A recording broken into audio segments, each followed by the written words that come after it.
De reactie van de FNP in Ljouwert vindt dat een demonstratie van actievierders sinds Zwarte Piet bij de Ljouwerter intocht van Sinterklaas verbieden worden mat. De partij roept burgemeester Vert Kronen op om in actie te komen. Nood een soort gelijke demonstratie in Den Haag van de burgemeester der net trok in mei. Er komen demonstraties en die ellende die mij gewoon bij BNet hebben. Het is een bannenfeest. En het groenrecht van demonstreren, en daar willen wij absoluut niet aankomen. Elk had het recht om te demonstreren. Maar net op het plak op dat moment. Burgemeester Vert Kronen wil de demonstratie voor eerst net verbieden. Nou, ik roep allereerst iedereen op om die discussie rustig met elkaar te voeren. Daar kunnen ook demonstraties bij horen. En dat moet van alle kanten rustig gebeuren. Er moet geen geweld zijn. Er moet geen verstoring van verkeer of andere dingen zijn.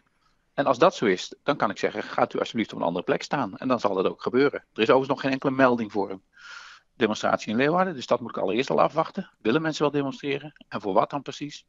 Dan heb ik geen oordeel over de inhoud, maar dan kan ik wel beoordelen waar is de beste plek om dat te doen.